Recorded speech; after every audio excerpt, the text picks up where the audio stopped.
Hello friends, एक बार फिर से आप लोगों का स्वागत है मेरे यूट्यूब चैनल एंड इन्फो पर। आज बहुत ही इम्पोर्टेंट टॉपिक लेकर के आए हैं आप लोगों के लिए। जैसा कि पूरा सिलेबस आप लोगों ने देखा है और क्लासेस भी चल रही हैं और एग्ज़ाम भी बहुत ही करीब रह गया है, ऑलमोस्ट 1 मंथ रह गया है। तो अभी हम लोग जो देखने वाले हैं इम्पोर्टेंट चैप्टर इसलिए है कि इस चैप्टर से 20 मार्क्स के क्वेश्चंस आएंगे एग्ज़ाम में। तो यूपी ITI इंस्ट्रक्टर वैकेंसी में जो श्रम कल्याण कानून है, लेजिस्लेशन लॉ, इसमें मैं कुछ प्रैक्टिस सेट लेकर के आया हूँ, कुछ क्वेश्चंस जो एग्ज़ाम के व्यू से बहुत ही इम्पोर्टेंट है। जैसा कि आप लोग देख पा रहे हैं स्क्रीन पर, और ये PDF भी आपको प्रोवाइड कर दी जाएगी। आपका जो मेरा टेलीग्राम जो चैनल है, ग्रुप है, वहाँ से आप PDF को डाउनलोड कर सकते हैं और इससे रिलेटेड और भी क्वेश्चंस को देख सकते हैं। दोस्तों, यहाँ पे हम लोग देख पा रहे हैं स्क्रीन पर कि विभिन्न कानूनों के प्रत्याभूत लाभ तथा factory act, apprentice act, employees state assurance act, payment act, employees provident fund act, ऐसे बहुत सारे चीज़ें हैं जो इस कानून के अंतर्गत आती हैं और उसके बारे में हमें जानकारी होनी चाहिए। व्यू ऑफ एग्ज़ाम के पॉइंट ऑफ व्यू देखें तो जैसे अगर यहाँ पे पहला क्वेश्चन मैं लेता हूँ तो न्यूनतम मजदूरी अधिनियम किस वर्ष में लागू हुआ, तो ये 1948 है स्टार्टिंग में। उसके बाद सेकेंड क्वेश्चन है कारखाना अधिनियम किस वर्ष लागू हुआ, तो दिस इज़ ऑल्सो आंसर 1948। फिर नंबर 3, ठेका मजदूरी अधिनियम किस वर्ष में पारित हुआ, तो 1970 1970। कारखाना अधिनियम 1948 में पहला सुधार कौन से वर्ष में हुआ, तो 1950 है, 1950। ये सारे क्वेश्चन हम लोगों को याद रहने चाहिए और याद रहेगा तभी हम एग्ज़ाम में लिख पाएंगे, आंसर सही कर पाएंगे।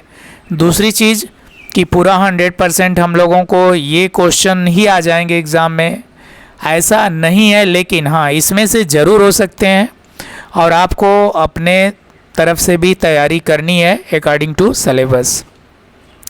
कारखाना अधिनियम पहली बार लागू कब हुआ, तो 1 अप्रैल 1949। कारखाना अधिनियम को स्वीकृत किस वर्ष में किस दिन न दी गई, ये यहाँ पर थोड़ा सा गलत है, टाइप मिस्टेक है। तो कारखाना अधिनियम को स्वीकृति किस वर्ष में दी गई, तो है ये आपका 23 सितंबर 1948।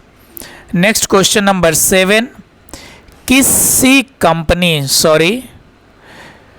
भी कंपनी में मजदूर एक दिन में कितने घंटे काम कर सकता है, किसी भी कंपनी में मजदूर एक दिन में कितने घंटे काम कर सकता है, तो आंसर है 9।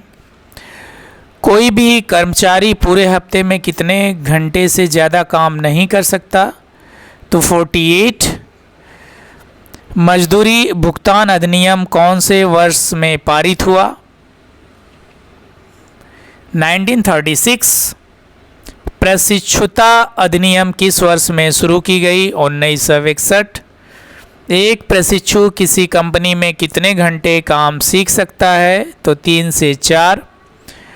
कर्मचारी राज्य बीमा अधिनियम किस वर्ष में पारित किया गया, तो 1948।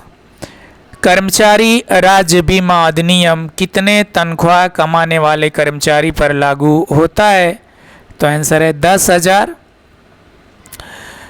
14, कर्मचारी भविष्य निधि होगा, कर्मचारी भविष्य निधि कब पारित की गई, 1952। श्रमिक क्षतिपूर्ति अधिनियम किस वर्ष में पारित किया गया, तो 1923। भारतीय संविधान का कौन सा अनुच्छेद ट्रेड यूनियन बनाने की स्वतंत्रता देता है, तो अनुच्छेद 19(1)(c). कर्मचारी भविष्य निधि योजना का निर्माण किसने किया था, आंसर है केंद्र सरकार।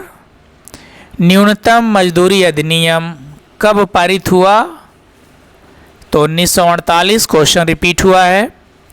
कर्मचारी राज्य बीमा अधिनियम 1948 निम्नतम कितने कर्मचारी होने पर न्यूनतम होगा, कितने कर्मचारी होने पर लागू होता है, तो आंसर है 10।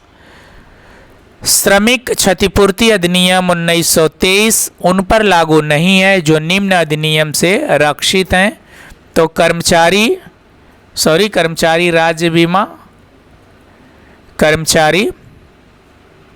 राज्य बीमा योजना। तो ये थे 20 क्वेश्चंस दोस्तों। क्वेश्चंस मैं एक आपको आइडिया के लिए देता हूँ ताकि आपको एक बेहतर आइडिया लगे कि किस तरह के क्वेश्चंस, किस तरह के प्रश्न एग्ज़ाम में पूछे जाएंगे। तो नेक्स्ट क्लास आपकी क्वालिटी मैनेजमेंट की होगी। क्वालिटी मैनेजमेंट है नेक्स्ट चैप्टर। चीज़ें कुछ भी नई नहीं हैं आपके लिए, चीज़ें वही हैं जो आपको पढ़ना है, जो आपके सिलेबस में दिया है, जिसके बेस पर आपको 17 जुलाई 2022 को एग्ज़ाम देने हैं यूपी SSSC के थ्रू उत्तर प्रदेश ITI अनुदेशक भर्ती के लिए। तो दोस्तों बने रहे मेरे चैनल E&Info के साथ नेक्स्ट वीडियो के लिए। Thank you so much for watching. Have a nice day.